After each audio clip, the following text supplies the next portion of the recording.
मित्रों नमस्कार। अपनी बात में आपका स्वागत है। मैं हूं शिवदत्त गुप्ता। हमारे देश में शुरू से ही कुछ लोग इस प्रकार के रहे हैं जैसे जयचंद, और वो आज भी हैं, सर्वत्र पाए जाते हैं। देश को उनसे कोई भी लगाव नहीं है और देश को किस तरह से नीचे गिराया जाए उनको कोई फर्क नहीं पड़ता है।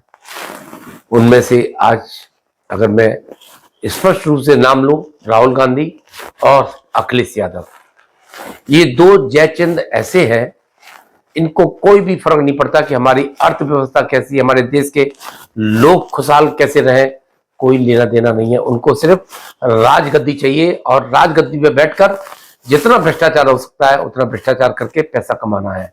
इसके अलावा उनके पास और कोई अन्य कार्य नहीं है। अब हम सबसे पहले करते हैं राहुल गांधी की बात। राहुल गांधी ने जिस प्रकार से देश के एक उद्योगपति के पीछे अपना पूरा ताकत और किसके बलबूते पर लगा रखी है, आपको यह जानकर ताज्जुब होगा कि जॉर्ज सोरोस, जिसकी तमाम सारे एनजीओ हैं, प्रत्यक्ष अप्रत्यक्ष रूप से राहुल गांधी को वो मदद करते रहते हैं कि देश में किस तरह से अस्थिरता फैलाई जाए और मोदी जी को हटाया जाए। उसका लाभ उठाने के लिए राहुल गांधी कोई कोर कसर नहीं छोड़ते हैं। ये बात सत्य है कि इस समय देश के अंदर जो जॉर्ज सोरोस और उस तरह की तमाम सारी संस्थाएं हैं, राहुल गांधी को कितना मदद पहुंचा रही हैं, उससे ये सिद्ध भी हो चुका है कि एक फ्रांस की एजेंसी ने यह खोज करके दी और डिक्लेयर किया कि जो जॉर्ज सोरोस है अमेरिका का, उसने राहुल गांधी को मोदी सरकार को हटाने के लिए और अडानी के प्रति जो एक दुष्प्रचार करने के लिए जो फैलाया गया भ्रम है, उसको बहुत रुपयों, करोड़ों अरबों डॉलरों से मदद की है। उसका आप देखिए उदाहरण कि एक जैसे यहाँ सबसे छोटी अदालतें होती है, जिसको रामगोपाल यादव कहता है कि छोटी मोटी अदालतें आजकल देश में अराजकता फैला रही हैं।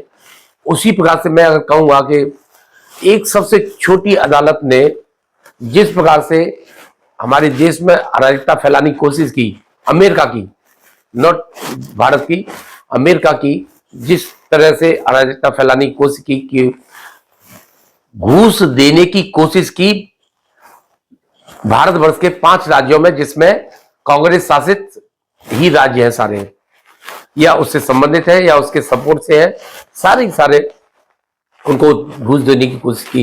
ये कैसा मुकदमा है और इसके पीछे जॉर्ज सोरोस का पूरा हाथ है।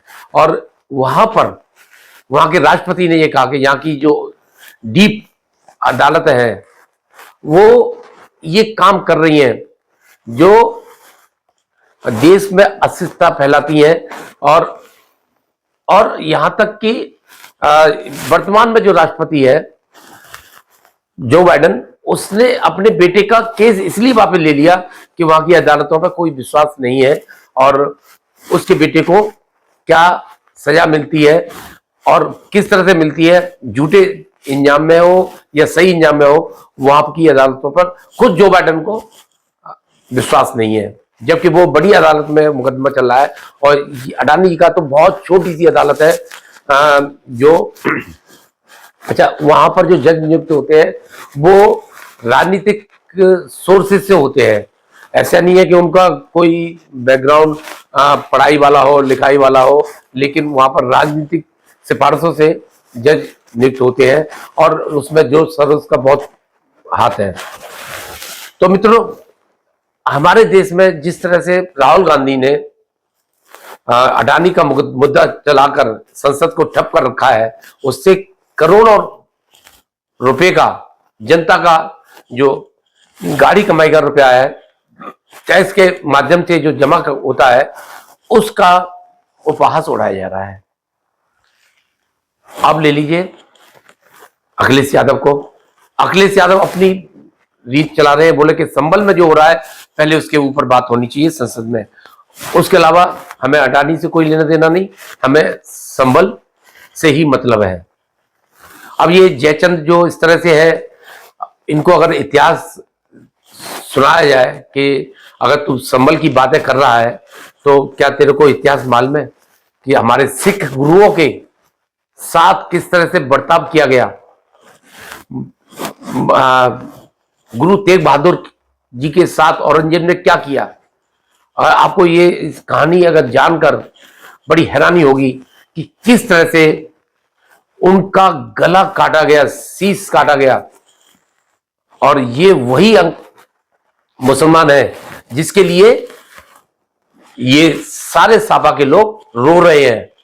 वो ये नहीं देख रहे कि हमारा पुराना इतिहास अगर देखा जाए गुरुओं का, जो सिख गुरुओं ने जो अपनी शहादत दी है उसके बारे में और एक बार भी पढ़ लें इतिहास तो उनको उनसे इतनी नफरत हो जाए। लेकिन नफरत इसलिए नहीं होगी क्योंकि उनको वोट चाहिए, और वोट इसलिए चाहिए कि उनको राज करना है, और राज इसलिए करना है कि उनको भ्रष्टाचार में संपत्ति कमानी है, वरना इनके पास संपत्ति इतनी कहां से आए। करोड़ों अरबों रुपए जैसे इनके पास होते हैं, इनके बच्चे विदेशों में पढ़ते हैं, वो कहां से पढ़ने जाएंगे। और इनको ये आजादी मिल जाती है कि जितना भी भ्रष्टाचार हो सके हम गद्दी पे बैठ के कर लें। लेकिन अब इस समय योगी जी हैं, ना आगे ना कोई पीछे, कोई भ्रष्टाचार का सवाल ही पैदा नहीं होता। अगर कोई भ्रष्टाचार करता भी है तो वो जेल की सलाखों में जाता है। अब ये देखिए कि जब क्या हुआ था कि वहां के दंगाई जब जेल में बंद है वो, और उनसे मिलने के लिए सापा के नेता वहां पर पहुंच गए मिलने के लिए, सिंपैथी दिखाने के लिए, तो उनका क्या हाल हुआ जेलरों का, तुरंत ही निलंबित कर दिए गए। क्योंकि इस सरकार में एक बात है कि गलत तरीके किए गए कार्यों को सहन नहीं करेंगे।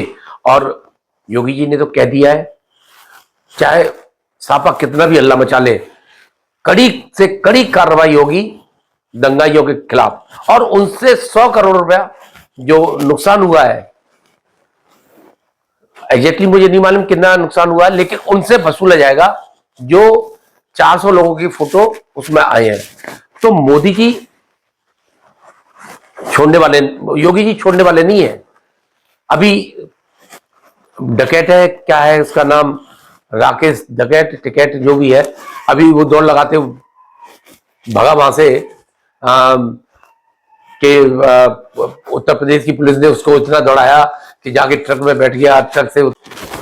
अभी राकेश टिकैत की जो दुर्गति की है कि दौड़ उसे लगानी पड़ी और उसको जाके अपने को बचाना पड़ा। अब वो कह रहा है कि मैं ट्रैक्टर लेके लखनऊ जाऊंगा। मैं उसको चेतावनी देता हूं कि उसकी तरफ, लखनऊ तरफ देख भी मत लियो, और ट्रैक्टर तो बहुत दूर है, तू वहां भी खुद नहीं जा पाएगा, इतनी तेरी बुरी हालत हो जाएगी। और वो डर के मारे जाएगा भी नहीं, वो सिर्फ बोलता है, क्योंकि अभी उसकी पिटाइयाँ कई जगह हो चुकी है। राकेश टिकैत अपने को बहुत बड़ा नेता समझता है, उसके कॉन्स्टिट्यूएंसी में उसके पार्टी का जिसको समर्थन कर रहा था वो खुद ही हार गया। अब आप समझिए इसकी कितनी, यहाँ तक कि कितनी इसकी बखत है, इसकी वैल्यू है। हरियाणा के चुनाव में अभी क्या हुआ था, वो एक किसान नेता लड़ा था, उसको 280 वोटें केवल मिली। अब आप इतनी बुरी हालत होने के बाद भी ये लोग अपने आप को किसानों का मसीहा समझते हैं। अभी जो शंभू बॉर्डर पर चल रहा है कि हम दिल्ली कूच करेंगे, अब इसका मतलब क्या है दिल्ली कूच करेंगे? सबसे ज़्यादा संपन्न जो इस समय है वो पंजाब हरियाणा के किसान हैं, और बाकी सब जगह के उत्तर प्रदेश बिहार इस तरफ के जो किसान हैं वो इतने संपन्न नहीं है।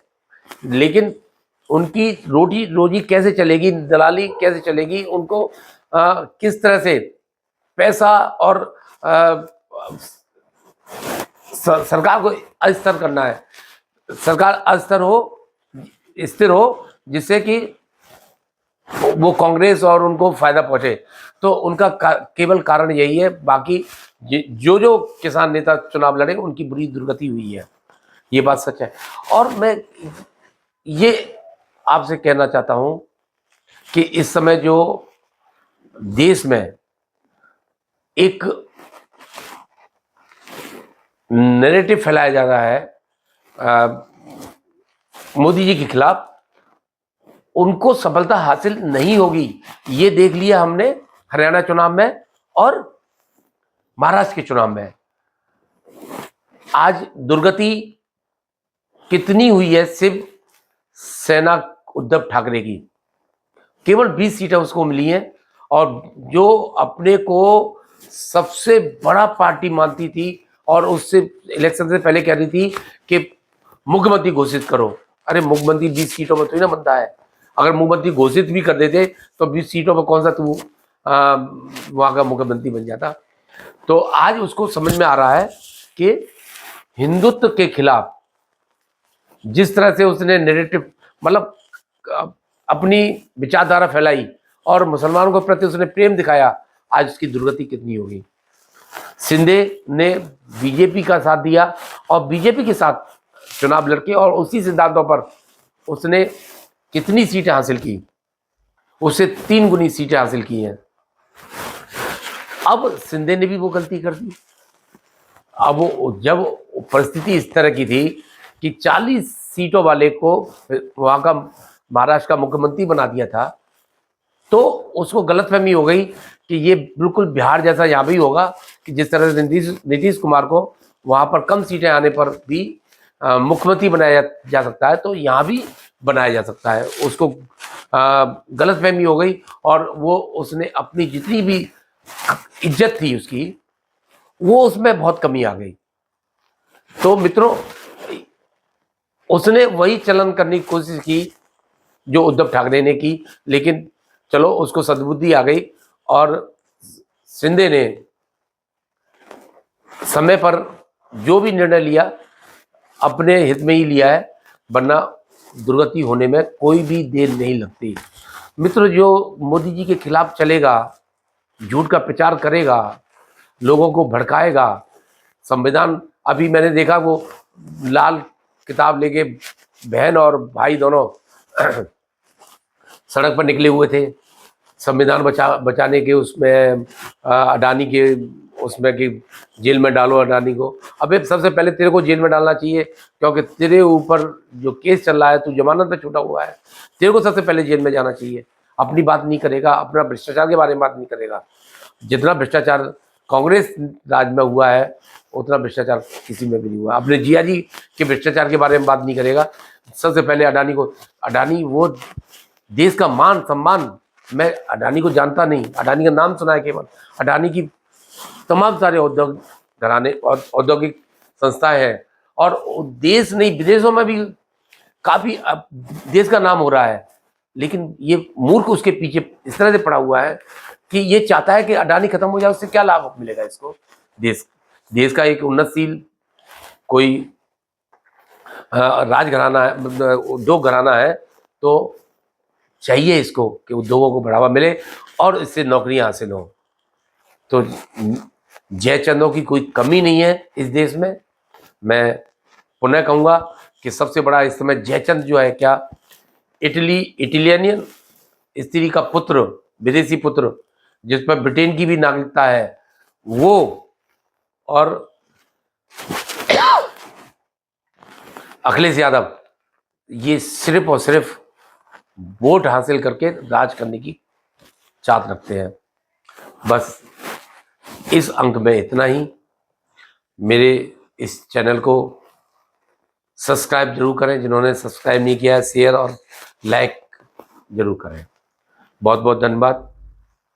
आपने वीडियो देखा, आपको कैसा लगा आप कमेंट्स जरूर करें। जय हिंद, जय भारत, नमस्ते।